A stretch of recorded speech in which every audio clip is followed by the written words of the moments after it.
Hey everyone, Silver Aura here, and you're wondering what this video is about.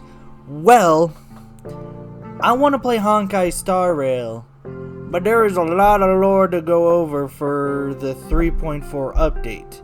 As in, I have not played the update yet.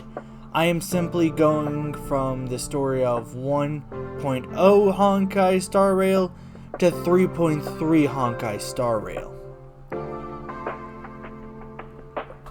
And I decided, hey, why not do a little thing where I recreate the base story events? Like, just story events that I memorize off the top of my head and actually do a low-budget editing of it. As in, like, you're seeing the editing software I'm using, which is just a web browser. I even have a script on my phone here. So anyways, let's start this off, shall we? Okay, first off, we're at Herta Space Station where it begins. Kafka and Silverwolf appear here. And as you see by the background, under attack by the Antimatter Legion. They then take our character's body and then just dump it on the ground as they proceed to F off. Let's get rid of shit. And to get rid of okay. But then March 7th will be explained later why that's her name, and Don Hung find our body. And I'll play the scene of where Don Hung tries to wake us up. Weak heartbeat and pulse. March, you better do CPR. Huh? I've never done it before. Don Hung, you do it. Wait, stop it! They're awake! Thank you, Editor Me. Anyways, he tries to do that. We then wake up. This is our character. Turns out, we have a thing called the Stellaron that I completely forgot to go over. It's inside of us. We are basically a shell for the Stellaron, which is literally planets.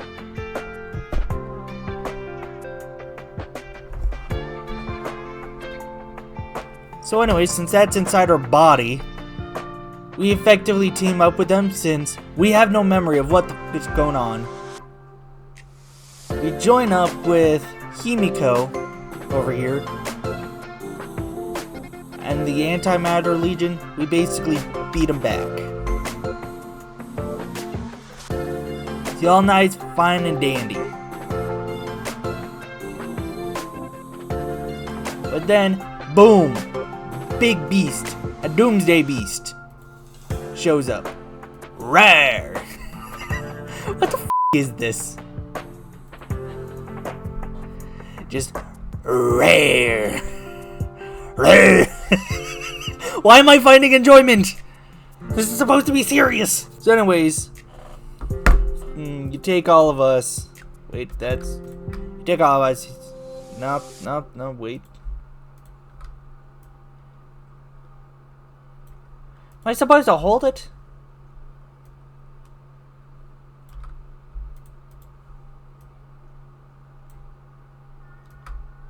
We're like, yeah! Get him down low. Now play the clip where now play another clip where the Doomsday Beast launches an attack at a defenseless March 7th.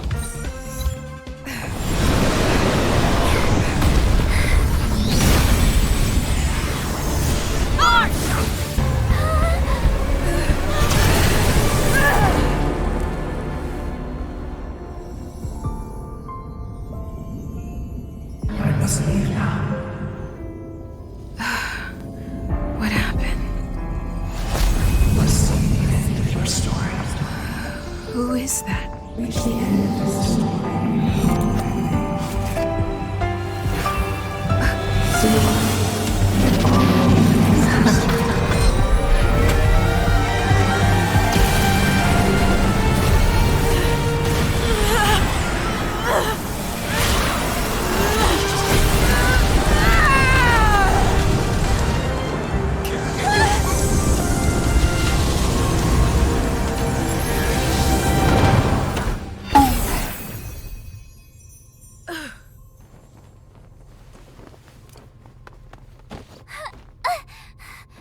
Mr. Yang, is she... They're okay now.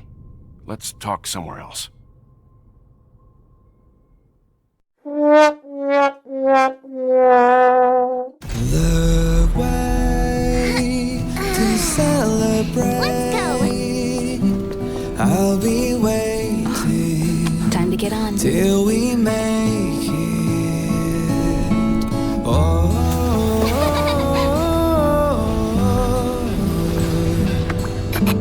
we will see. I'm over here. Come with me, take the journey. Thank you. Now we're on our next thing here. And you're probably wondering, what the f is that walking bunny plushie in a conductor's uniform? This guy right here, this literal plushie I just got off of Google Images, is named Pom Pom, the conductor of the express.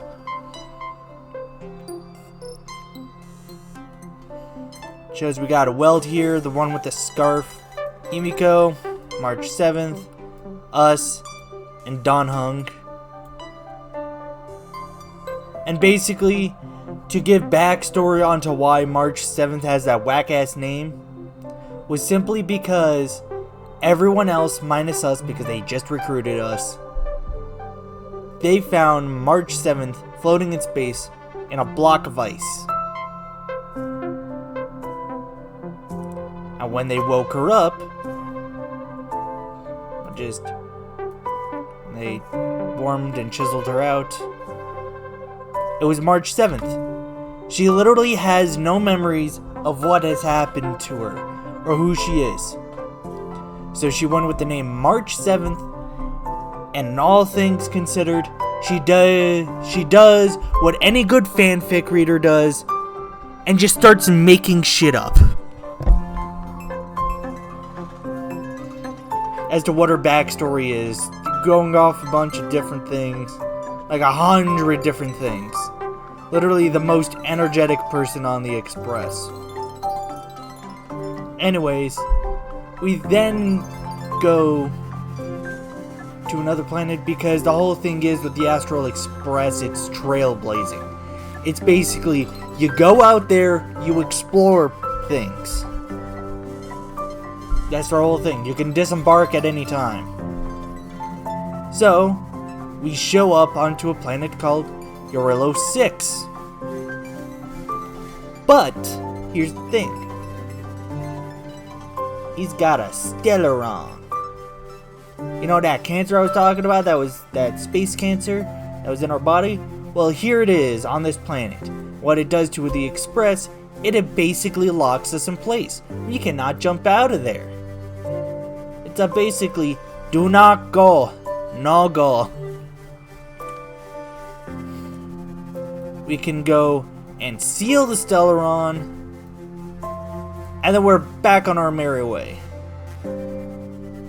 So us, March 7th, and Don Hung go down there to seal the Stellaron. Because there's no way to get rid of a Stellaron, only seal it.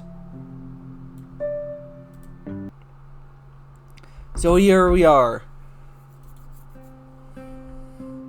We're on this desolate, snowy hill landscape.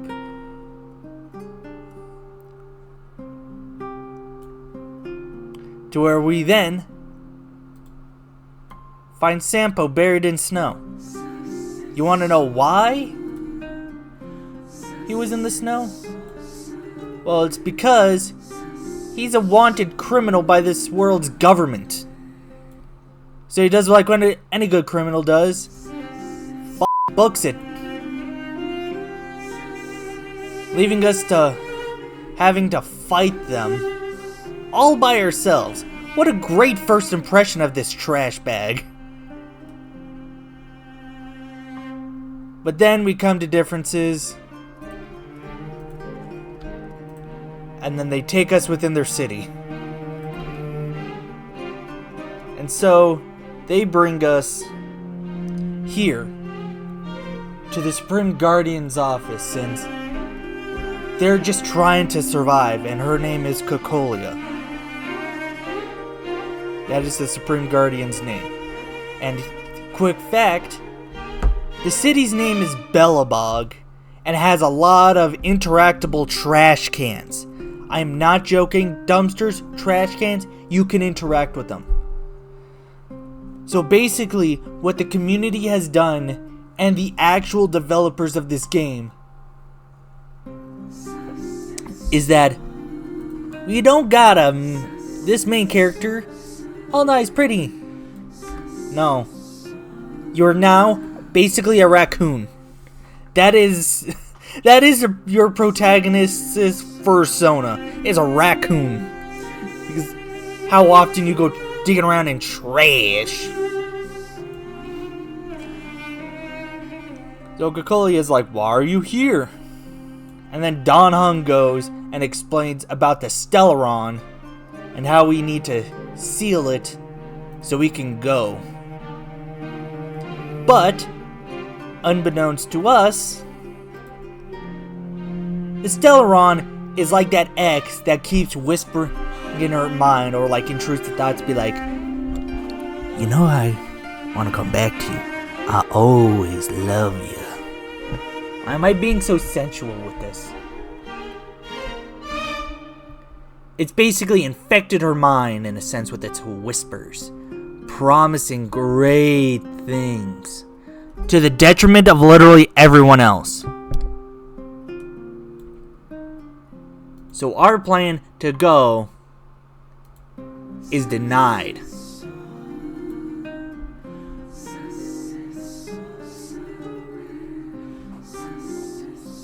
Wait. Oh. So in response, she calls us criminals, and boom, brings in her own daughter and the guards to arrest us. Luckily, that trash bag of a human, Sampo, appears, gasses the place, taking us and Bronya with him to the underground.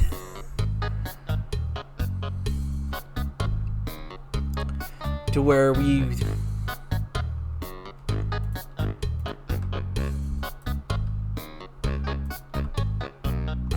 then takes us in and then proceeds to dip out yet again. First impressions are hard to actually erase, so still a bit of trashy. Basically, a lot of lore goes on and shit. But basically, if we want to go back up to the surface and steal the Stellaron to continue on our way, they say that we need to defeat Svarog, and basically a 9-foot-tall humanoid robot who has never been beaten before, and is guarding the only way out to go to the surface.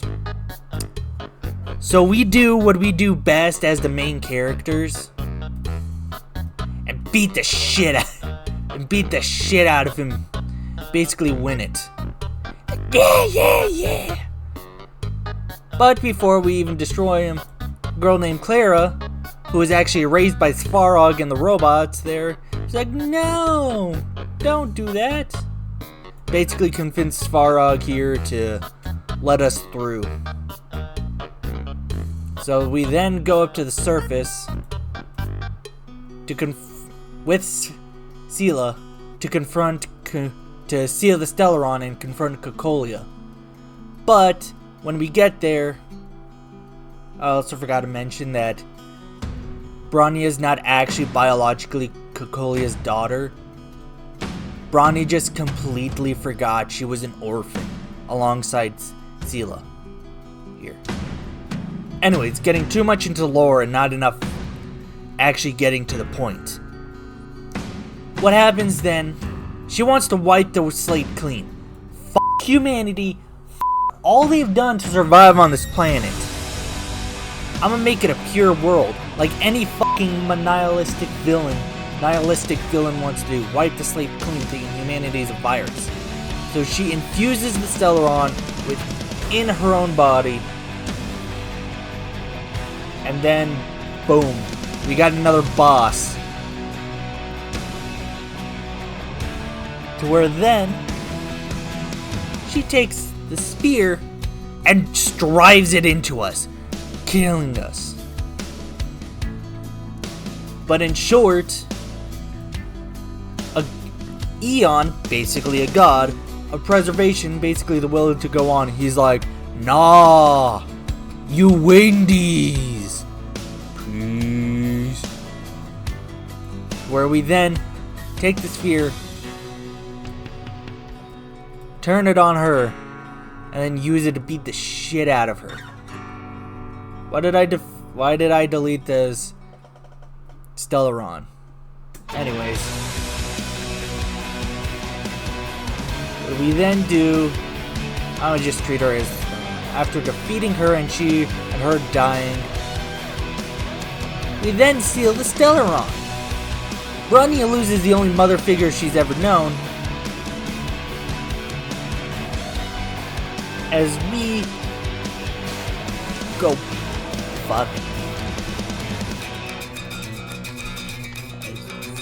fucking get out of here.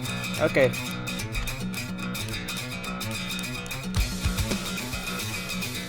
What the fuck?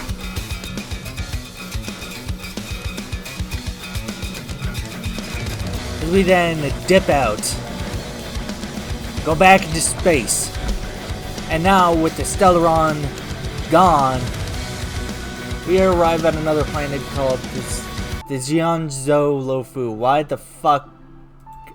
God, this is all scuffed to hell. I'm not even really following the script I have on my phone. I'm just raw dogging this shit.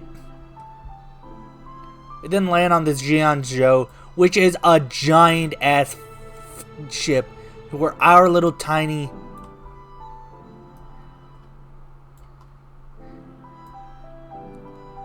this is like lore accurate here. Probably even tinier. Let's make it bigger. There we go. I believe this is more lore accurate. So then we go. We made a new friend. Fox Girl here. For General Jing Yuan here. We do a few side quests for him. Before then, we then get sent to the Exalting Sanctum, to where we meet Bailu here, a little dragon named which is a Viridian. I'm just calling them dragon people. Bailu, who's really good at healing people. We also get our first experience of those that want immortality. This is the price. You just get turned into a husk. Rare. A bad case of the immortality here. Obviously, we beat him back. Bailu joins. But then as soon as we get to the scent pod here, our new friend here, let's just say,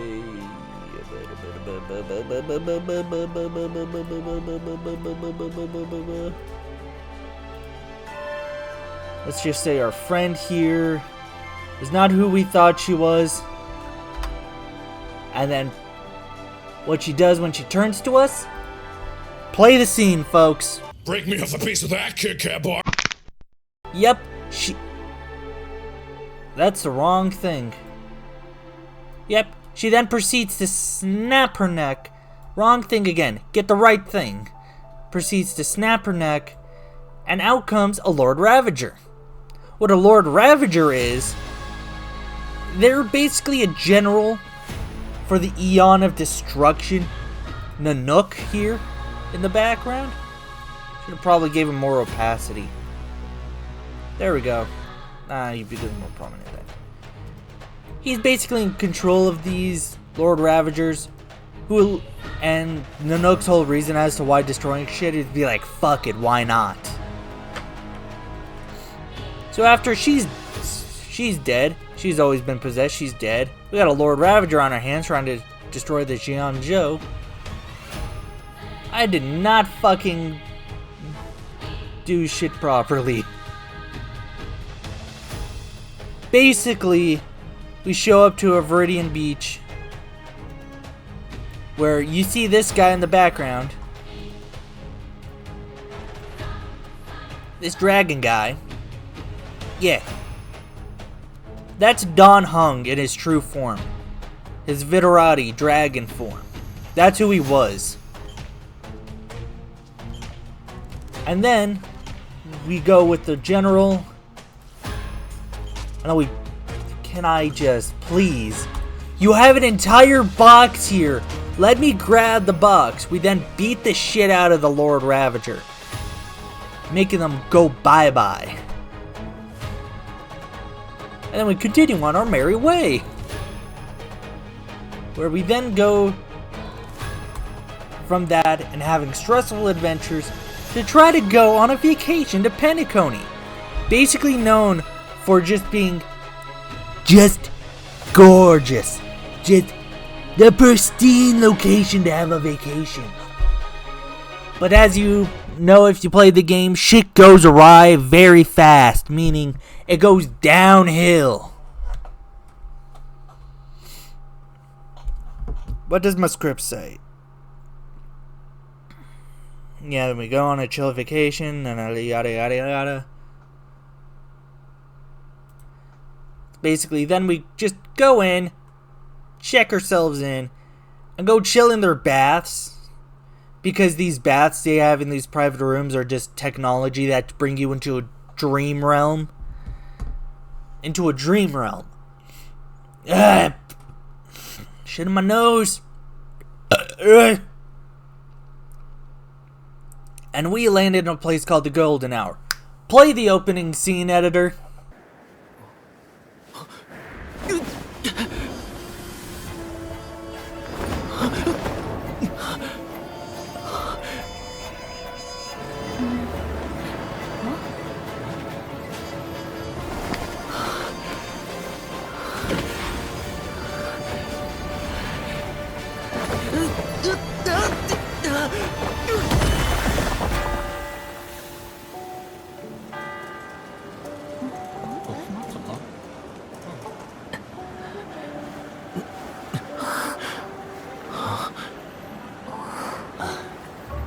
Thank you, past me.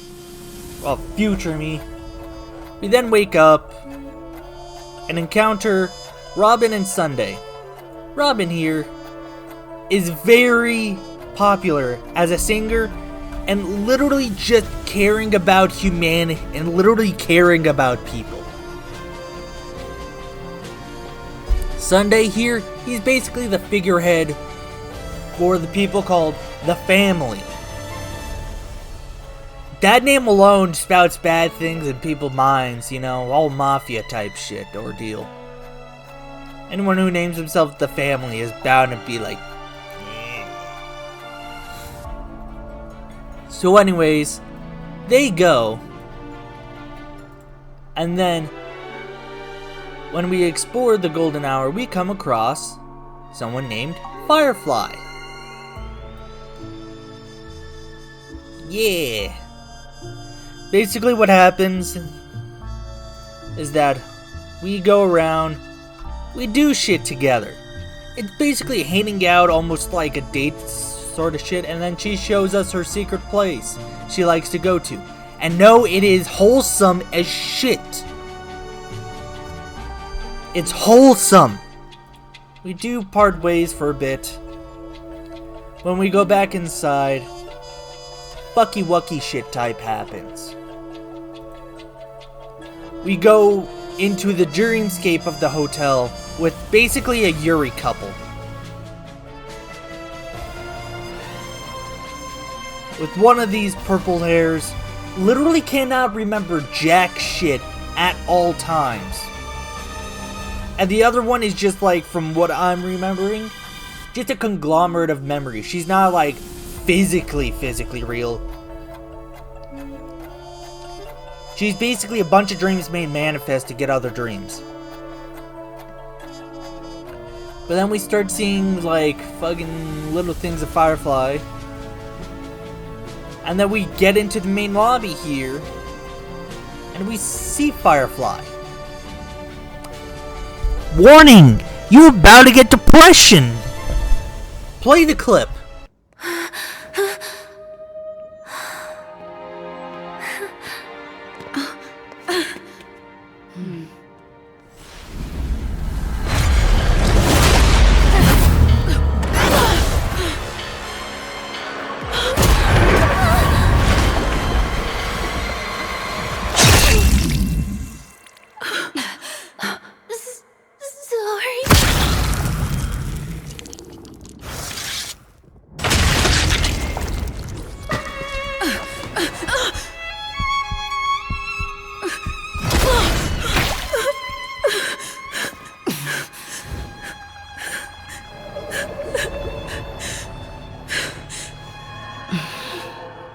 Thank you. Like I said, depression. Full honesty. After that scene, I was fucked up. Like, it fucked me up. Like, I was shell-shocked and sad. After that. Because I have grown emotionally attached to her, like she was designed to do from the beginning. And then that shit happens and she's murdered in front of us. It's fucked up, man. It's fucked up. But then later on, after some things, we do encounter Sam here. You want to know what Sam does? Well, Sam is basically just a part of a group called the fucking Stellaron Hunters. I'm not gonna go into details, but later on in the story where I get up to, like, at that time, to the update I was the most recent upload of that time, to where it's discovered that Sam is actually Firefly. You do battle Sam, but it turns out Firefly doesn't die. You know, the whole thing about not dying in the dream realm? It's true. It still fucking hurts, though. So basically what she does, what basically happens on where she went afterwards, is, how should I do this?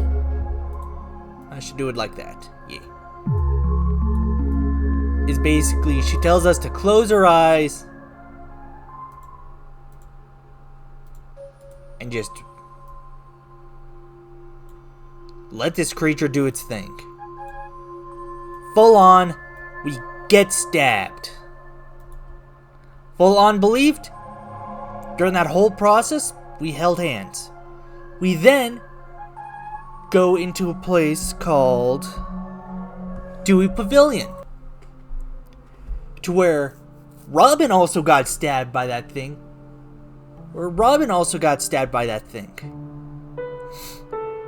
And let me iterate this. That thing's name is fucking Sleepy.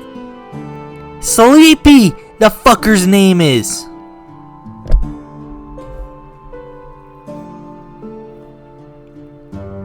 Anyways, we encounter Robin. Yeah. And we also had, like, a little side quest on discovering 3 trailblazers that Pom Pom was with before they disembarked on this planet. They're all dead. But basically what Robin informs us as main plot relevance is that Sunday, her brother, wants to make humanity peaceful. Wants them to not experience any pain. And then experience eternal happiness. You want to know what that reminds you of? Fucking Victor from Arcane. Example. Here.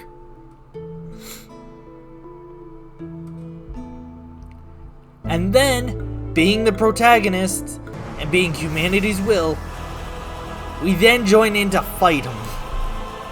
Fuck, just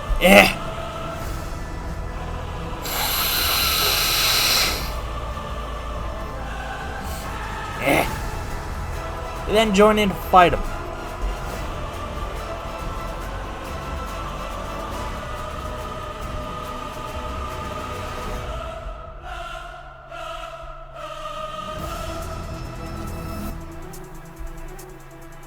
We then join in to fight him, beat him up, and ram him with a train.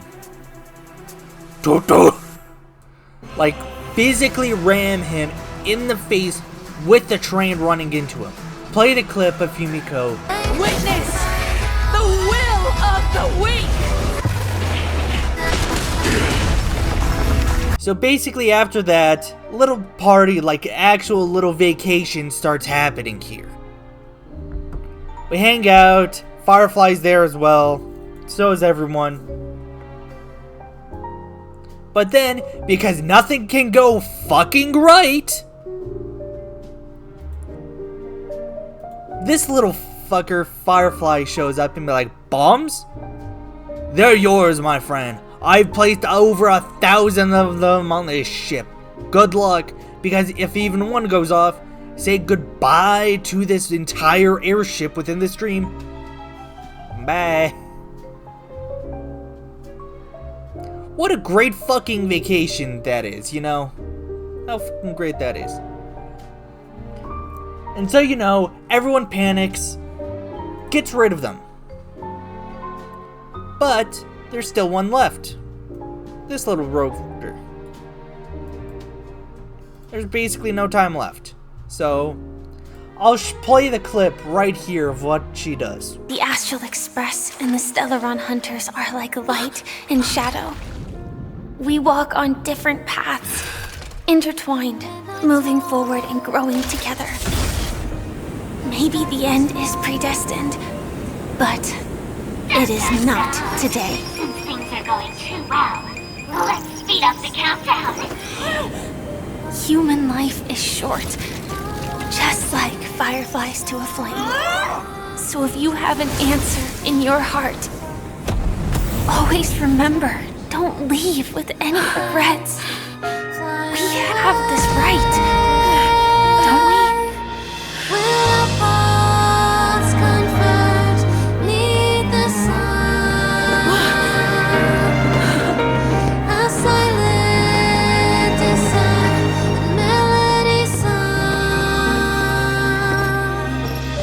Since you care so much about other people's safety, why don't you go take a closer look?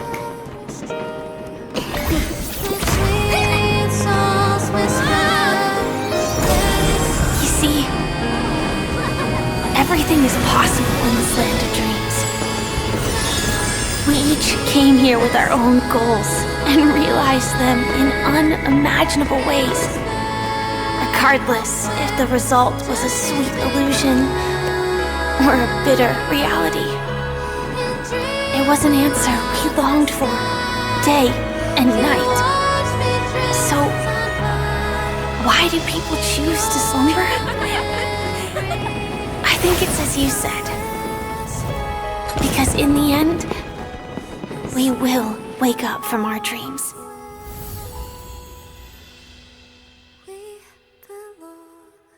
Thank you, and to get back, we did leave. We did leave Penacony. And since the Astral Express, with how long we've been staying on these planets for, is low on energy. So what happens? Black Swan provides an alternative to where you can get all the fuel you need at this specific planet. That planet being Amphorius here. And oh boy, if you thought you had trauma before, just wait until this world. It only gets worse. We then go with Dan Heng. Oh wait, fuck, shit. I did not mean to do that. Hold on. Okay, there we go. So it was me and Dan Heng going down to Amphorius. March 7th would have came, but She hasn't, ever since we got here, she hasn't been feeling well. And as we were going on this planet, she started being covered in fucking ice again. There's definitely a connection between March and Amphorius here. So anyways, when we got down, play the clip. Car ready for detachment. 3, 2, 1.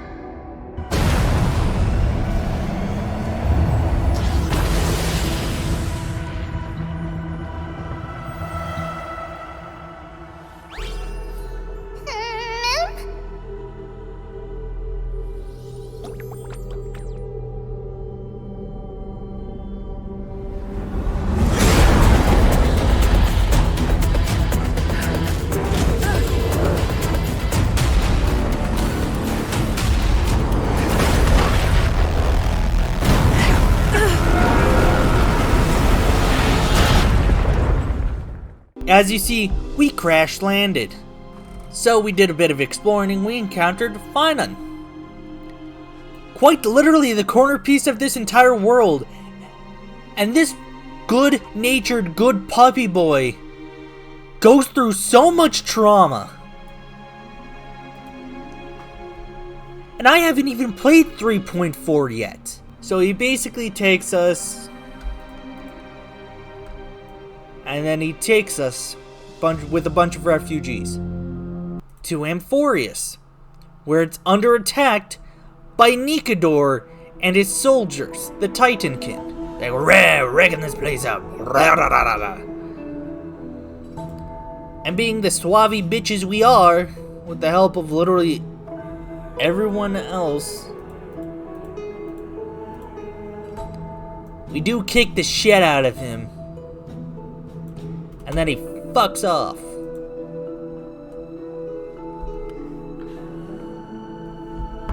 And to basically give some backstory to these characters on who they are, why they're so colorfully dressed. These three little munchkins. Together they're actually one person split into 1,000 different copies of a person. Who have the ability to open up portals. But it takes some of their individual lifespan, and they can quite literally reverse themselves until they're just dolls. And they're over 1,000 years old at the minimum.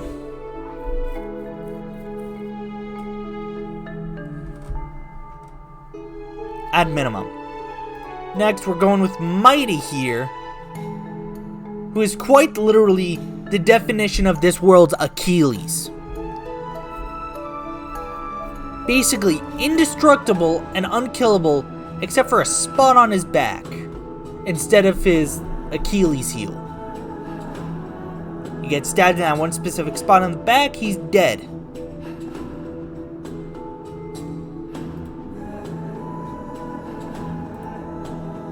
Aglaya here is quite literally the only reason why this place has internet connection.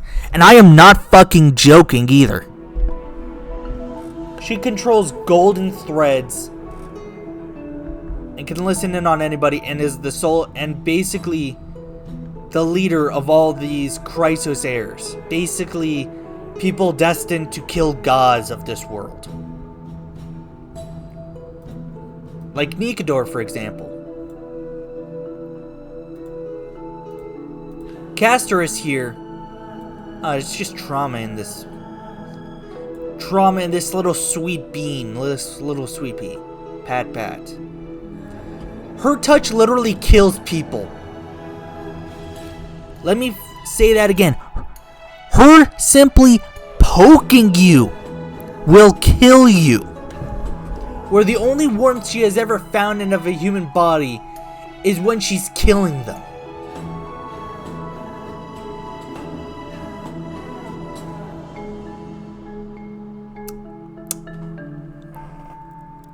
Yeah. So anyways, since Nikador's home, I don't remember its name, but it was also the birthplace of Mighty. We go and assault him. As in, like, poke, poke, stab, stab, kill, kill. But unfortunately, the people that were worshipping him didn't want him to die at all. So what they did, they took his soul, split him into 5 pieces as one of his soul, and they were all split apart. Naturally, he had 4 pieces, and then so that basically makes him immortal to killing. But we have the final piece of his soul. Play the clip of this brilliant English voice actor for this character. I am Nikador, the lance of fury, the messenger of turmoil, and the embodiment of strife. Remember this. I am the scar that this world needs.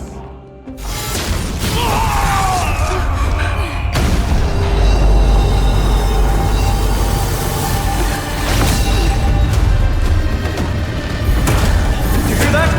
What? They've returned!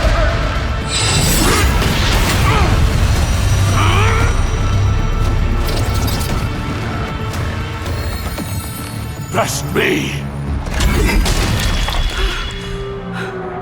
Grant me an end! Symphony of warrior! Corpus Venus!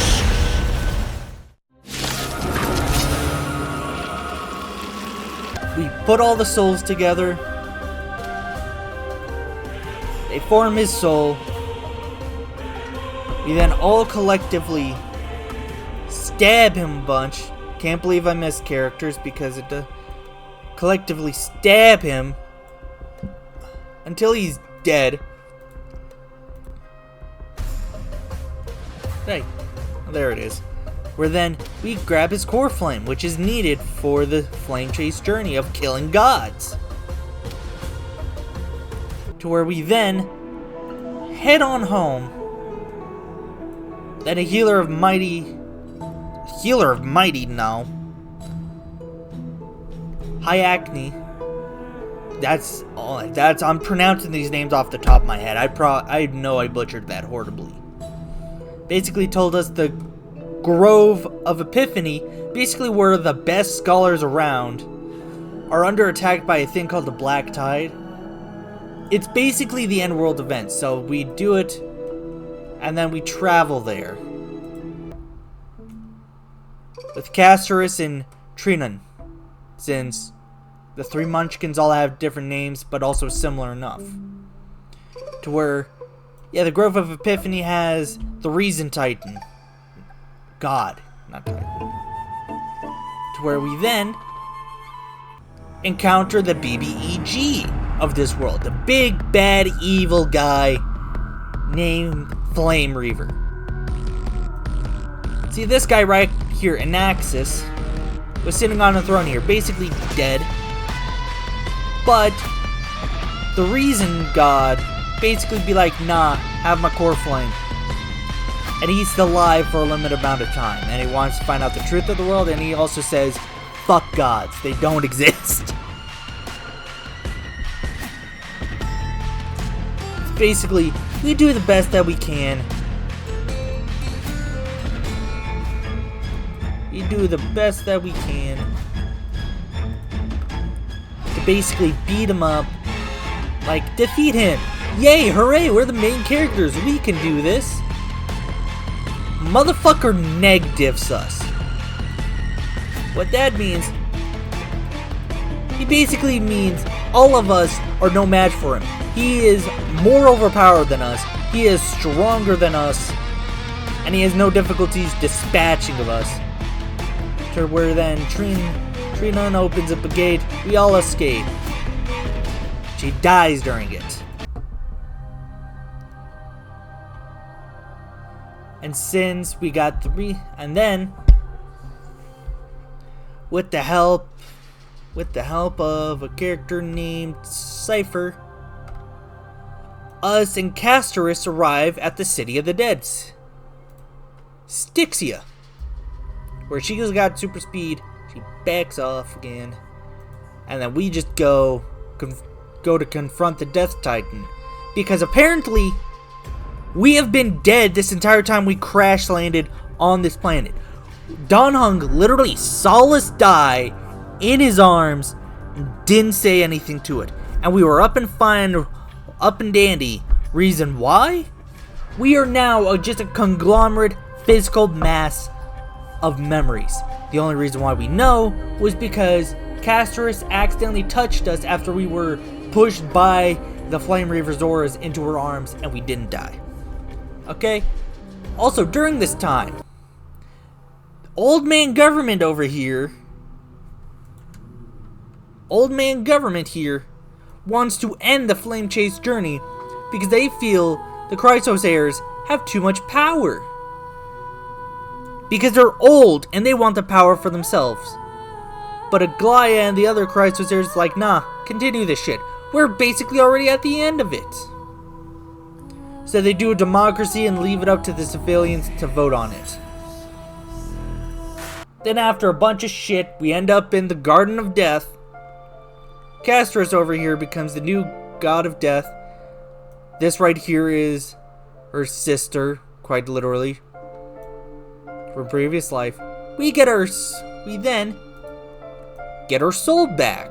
We basically come alive again. And so we say goodbye for the final time, and then we get the fuck out of there to come back alive. During that time, since Anaxis already has his foot in the door already, he came across the truth of this world, that this is just a cycle. All of these gods were just the previous Chrysos heirs of a previous cycle. And the vote on whether to continue or end the Flame Chase journey comes down to one vote. Because Castorus gave him the final answer he needed. He says like, hell yeah, let's continue the Flame Chase journey. And since it was basically one vote, Anaxis' vote, to tip the scales in either's favor, and Anaxis chose to continue it, big government, big old fuck government here was basically mad that's a fucking confused ass eyebrow. Was mad about that. So you want to know what governments do when they don't get what they want? They assassinate, of course.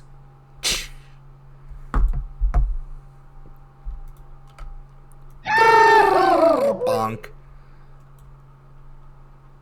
Like, I am not joking here. They literally get assassinated as the government also sends... I just took their whole ass beard off. They basically send more assassins after Don Hung and the other Chrysos heirs. They don't stand a chance. It's just how they got Aglaya was they literally used the civilians as hostages. Old people, am I right? So anyway, since Aglaya is dead, and they only got one more Titan left to collect the Core Flame before they collect the final Core Flame, being Kefla back here. Since with Aglaya gone, the defenses have weakened, and they've spotted the Flame Reaver in the distance outside the city limits. Just waiting there, menacingly. So basically, Phainon, being the leader of the Chrysos heirs now, gives Cypher here a Core Flame. What she does, she gives a black envelope to Phainon here. Before me, Phainon, and Heineke go to confront the Sky God Aquila. To which we then do pierce, stab, stab, stab, stab, stab, stab, dead, and we grab the final core flame of the god that we need. Meanwhile, Cypher's dead. Cypher's dead now.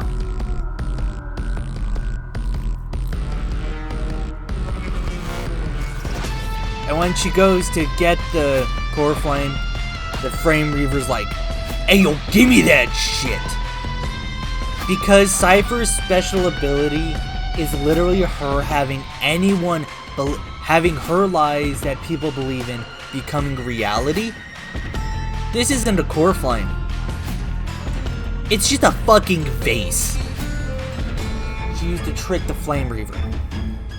So as he goes to collect the core flames in Akuma, and she's here dead, here in the river Styx and no one knowing. Unknowingly, she has been the sole reason why Okuma has been in light the entire time. Literally saving the people of that. Because without her... Well, no, wait. Because without her, the Dawn device doesn't work anymore. So, since her lies don't work anymore, this envelope... Ba-da-da-da! Is actually her companion, the Spirit Thief, who is actually the god of trickery.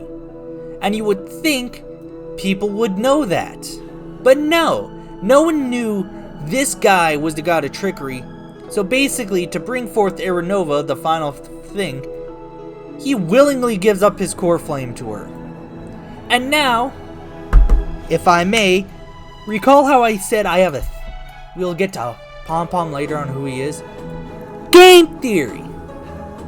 Since the Spirit Thief is the god of trickery, I believe, this is my theory, I believe, since Akaviti, the Eon of Trailblazing, hasn't been seen in years, like literal years, either disappearance or reports of him being dead, I believe that Pom Pom, the conductor, is actually Akavili, the Eon of Trailblazing. That is my game theory.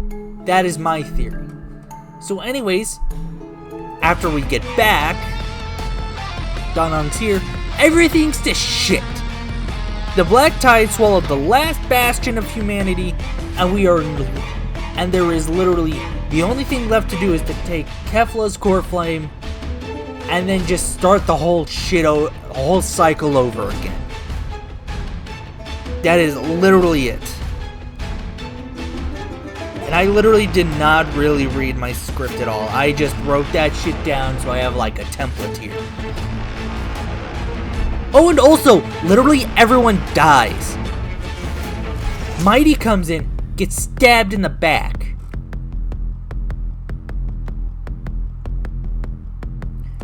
Literally, the only Chrysos heirs left to continue it is Phainon here, as Castorus is in the realm of the dead, and Heineke has to be the god of the skies. So anyways, that's basically the recap. I went over a bunch of things. I went over so many details of the story. Because, God, just putting in the effort of this was insurmountable. It was exhausting. So anyways, Star Rail Update 3.4 is live. It has been live for like the past 2 to 3 days since I've been trying to get all this shit up. Like all sorted together and shit. So what I'm gonna do is after I stop this recording, I'm gonna try to set shit up so I can record this game with my VTuber model I had all those years ago that I've never used again. Simply because that shit just stopped working. Anyways, Honkai Star Rail is free to play. You do get free characters to play. but it is a gacha game. So people like Phainon here, you have to put down tickets, which you get from Stellar Jades. And to get Stellar Jades is by doing shit within the Honkai Star Rail universe, which you can turn those Jades into tickets to pull for characters. But you could also use the premium currency, which are shards. I don't remember or how to pronounce the first part of that two-part words. Shards, which is premium currency, and thankfully for the British, they made it so you know how many tickets you get per dollar. Like basically, how much are you putting down for a ticket to pull for a character?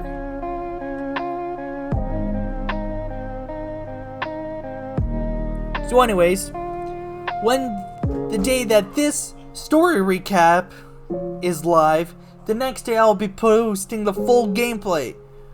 Yes, there will be edits to it because I'm a cursed boy. And there's obviously I'm a cursy little boy.